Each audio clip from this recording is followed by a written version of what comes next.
Sa sandaling pagtila ng ulan kaninang umaga, sinamantala agad ng ilang residente na kumpunuhin ang kanilang bahay na napinsala sa pagbaha. Mula sa North Fairview, Quezon City, nakatutok live si Ian Cruz. Ian? Yes, Mel, mas mababa na nga ang rumaragas ang tubig sa Tulyan River na galing sa umapaw na Lamesa Dam. Kaya naman, Mel, mas kita na ang mga wasak na bahay ng mga residente. Ito ang tumambad sa GMA News ang aming balikan, ang North at West Fairview, Quezon City. Sira-sira mga bahay matapos rumagasa ang baha. Ang mga residente, kanya-kanyang kumpuni sa kanilang mga bahay. Si Aling Miriam, pangalawang beses na raw nasiraan ang bahay. Una, nung bagyong Ondoy. Nakakapanlambot, lalo na't wala kaming nailabas na kahit na ano. Ang mag-asawang Romeo at Trinidad Pajardo, nagibari ng bahay. Saan na kayo titira? Doon po bantay taas para di na kami abutin ng tubig na malalim. Bakit po ayaw nyo na dito? Kasi binabaho eh. Ay mamaya pagka nagpatayo naman kami rito, ganoon din ang mangyari. Ulit-ulit lang ang ano namin dito, gastos. Labis naman ang pag-aalala ni Michelle Sevillano ng Lower Baluyot, Barangay Sauyo, Quezon City. Dahil ang kanyang asawang si Ronnie Sevillano, 25 anyos at may taas na 5'6", nawawala mula pa kahapon. Kwento ni Edgar Zamora, nakipag-inuman pa raw ito sa kanya kahapon ng umaga. Nagsiswimming din daw sila sa baha, pero laking gulat daw nila nang biglang tumalon ito sa creek.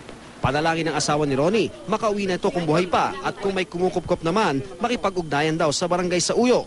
Uwi na siya, magsabi siya kung umuwi siya kung buhay pa siya.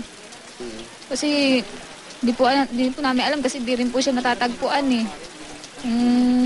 Patay na ba siya, di rin po siya natatagpuan eh. Sa ngayon, nasa clubhouse sa chapel pa rin ng North Fairview ang mga residenteng nakatira sa gilid ng ilog. May ibang silid pa para sa mga sanggol. Di mo na raw sila babalik sa kanilang lugar hanggat nagpapatuloy ang banta ng pag-ulan na magre-resulta ng mataas na tubig sa ilog. Ayaw ko muna po.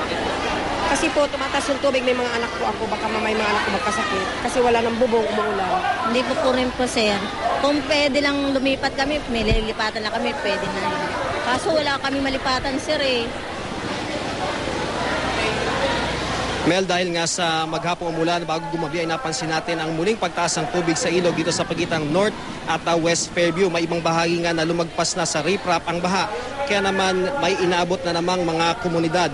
Pero kasabay, Mel, ng pag-ulan ay dumating na rito sa North Fairview ang GMA Kapuso Foundation para hatiran ng tulong ang may 800 pamilyang evacuees mula nga sa North Fairview. Nagatid sila ng tulong gaya ng tubig na may inom, mga pagkain gaya ng dilata at noodles. Naghatid din sila, Mel, ng mga gamit. At Mel, sa mga sandaling ito nga ay nagpapatuloy pa rin ang relief operation. Sa ngayon nga ay nagbibigay na ng mga ready-to-eat na mga pagkain ng GMA Kapuso Foundation kasama ng mga taga-Philippine Air Force. Alam naman natin kasi, Mel, na importante para sa mga kapuso natin na mapatid kaagad o mapawi kaagad yung kanilang gutom. Kaya pati yung ready-to-eat food ay ibinibigay ng ating mga kapuso.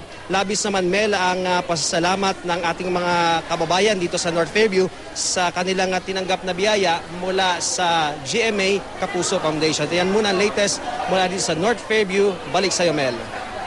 Ang biyaya, Ian, ay galing sa napakarami nating mga kababayan na tumugon sa panawagan natin. At yan naman ay pinapakita natin sa pamagitan ng ulat mo, na talagang inihahatid natin ang mga tulong na ito sa mga kababayan nating nangangailangan. Maraming salamat sa iyo, Ian Cruz.